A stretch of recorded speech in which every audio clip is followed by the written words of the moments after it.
The Volturi turned around and left. On the surface, it's the ultimate happy ending. The Cullens are safe, Renesmee is alive, and the miracle is preserved. But in the world of high-stakes power dynamics, there is no such thing as a clean victory. Every war, even the one that was never fought, leaves a permanent scar on the map. What happened in that clearing wasn't just a reprieve, it was a regime shift. For 3,000 years, the Volturi were the sun that the vampire world orbited around. In one afternoon, that sun was eclipsed. But what fills the void when the gods bleed? Today on Velvet Moon, we're analyzing the aftermath. We're looking at how a hybrid child became the catalyst for a new global order, how the definition of families was forcibly evolved, and why the vampire world will never return to the shadows of the past. Welcome to Part 2, A New Global Order. Legacy and the Weight of Immortality, the Biological Disruption. Let's start with the heart of the controversy, Renesmee herself. To the Cullens, she is a daughter. But to the rest of the world, she is a biological anomaly that shatters the very foundation of vampire existence. The end of stagnation. The tragedy of being a vampire in the Twilight lore is the ice-cold stagnation. You are frozen in time. You never learn, you never grow, and you never change. This is the stagnation that makes ancient vampires like Aro or Marcus so dangerous, they are bored out of their minds. Then comes Renesmee. She grows, she learns. She changes every single day. For the witnesses who stood there, Renesmee represented a psychological escape hatch. She was proof that immortality doesn't have to mean being a statue. This is why the Denali sisters and the Amazons were so captivated. Looking at Renesmee was like looking at a future that they thought was biologically impossible. She is a bridge between the mortal world of change and the immortal world of stone. This creates a new kind of trauma, the trauma of hope. Now that they know change is possible, how do they go back to their stagnant, eternal lives? The internal conflict of the witnesses. We need to talk about the psychological toll on covens like the Denali. Remember, they lost their mother to the immortal child law. By accepting Renesmee, they aren't just moving on, they are living in a constant state of cognitive dissonance.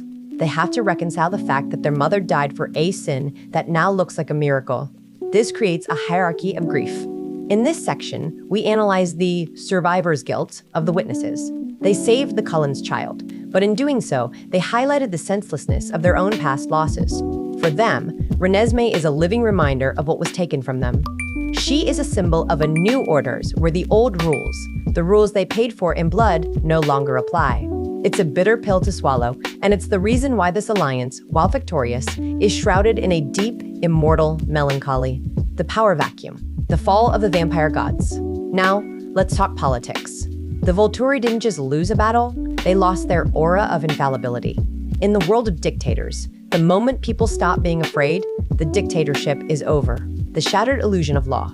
The Volturi's power was built on the idea that their laws were absolute and divine. But in the clearing, they were forced to negotiate.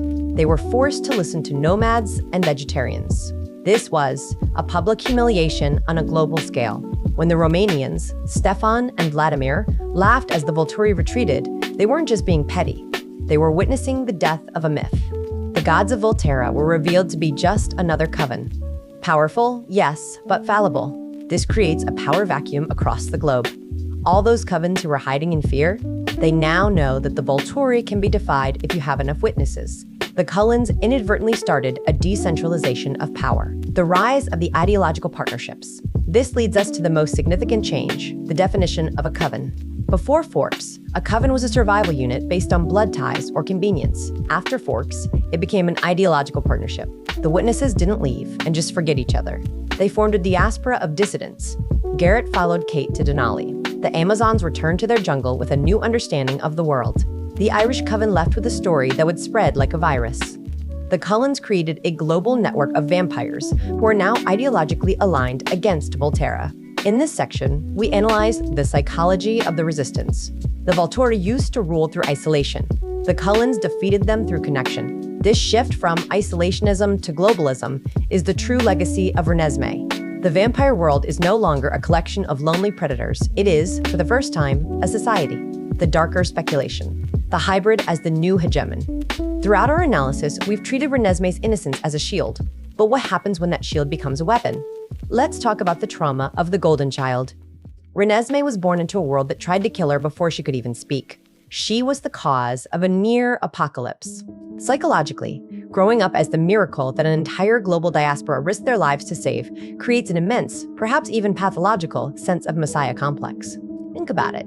From her first breath, Renesmee has seen the most powerful beings on Earth bow to her, touch her with awe, and fight for her existence. She doesn't just have a family, she has an army of aunts and uncles who are the elite warriors of her species. In this section, we analyze the psychology of the sovereign. When a child is raised as a symbol of a revolution, they rarely grow up to be normal. They grow up understanding that the world bends to their needs. Is Renesmee the sweet daughter of Bella and Edward, or is she being groomed unintentionally to be the most formidable dictator the vampire world has ever seen? Remember the sensory hijacking we discussed in part 1? As Renesmee matures, that power will only grow. Imagine a 20-year-old Renesmee who has mastered her gift. She wouldn't need to fight wars. She could simply touch a rival and force them to feel her truth, her desires, and her morality. This is the dark side of empathy. In political science, we talk about soft power, the ability to get what you want through attraction rather than coercion. Renesmee is the ultimate tool of soft power. If she decides that the vampire world should follow a certain path, who could stop her? You can't fight someone who makes you love them just by touching your hand. We have to ask the uncomfortable question, is Renesmee actually more dangerous than Aro? Aro rules through fear and physical force, which naturally invites rebellion. Renesmee rules through a biological mandate of love and shared memory. It's a form of gentle totalitarianism. In this subchapter, we explore the possibility that the new global orders isn't a democracy. It's a new kind of monarchy centered around the Cullen bloodline.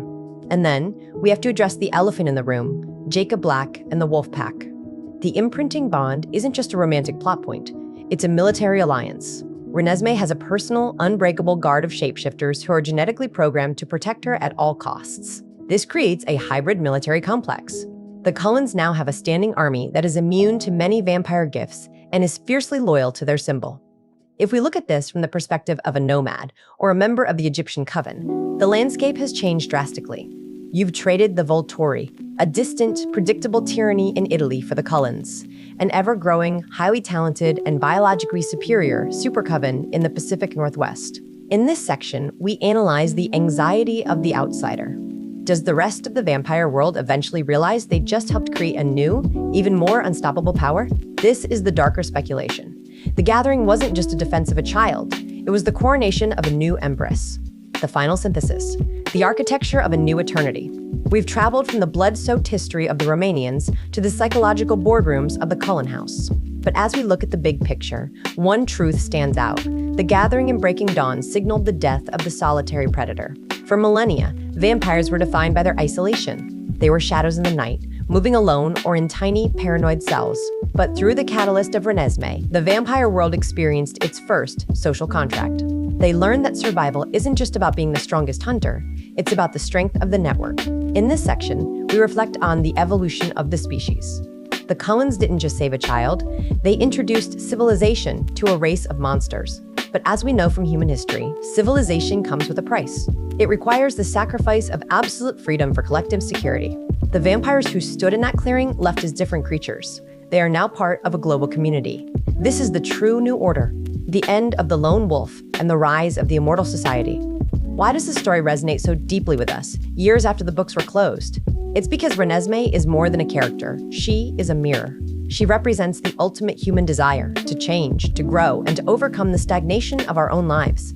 The witnesses didn't just see a hybrid, they saw a version of themselves that could still become something new. In this analysis, we look at the psychology of redemption. Every vampire in that field was a killer. They all had blood on their hands and trauma in their hearts. By choosing to protect life, Renesmee, instead of following the cycle of death, the Volturi, they were performing an act of collective penance. They were trying to prove that even a monster can choose to be a guardian. Renesmee is the personification of that choice. She is the living hopes that even an immortal, frozen existence can find a way to move forward. As the snow melts and the witnesses scatter back to their respective corners of the world, what remains? We are left with a fragile peace. The Volturi are still in Volterra, nursing their wounds and plotting their return. The Cullens are in Forks, living their perfect life. But the seeds of change have been sown. The vampire world is now a web of connections, memories, and shared scars. In our final word on Velvet Moon, we have to ask, was it worth it? Was the risk of global war worth the life of one extraordinary child? The answer depends on what you value more: the safety of the old laws or the messy, dangerous potential of the future. The Gathering taught us that even in a world of shadows, light can be found, not in the absence of trauma, but in the decision to face it together. Renesmee didn't just break the laws of the Volturi, she broke the cycle of loneliness. And in the end, perhaps that is the greatest miracle of all. Thank you for joining me on this massive two-part deep dive into the hidden psychology of Breaking Dawn. This has been one of the most complex analyses we've ever done here on Velvet Moon, and I want to hear your thoughts. Does the new global order excite you, or does it terrify you? Do you see the Cullens as heroes, or as the architects of a new kind of supremacy? Drop your theories in the comments below. I read every single one. If you enjoyed this exploration of the scars and symbols of the Twilight world, make sure to like and subscribe. We have so much more to uncover in the darkness. Until next time, keep looking deeper,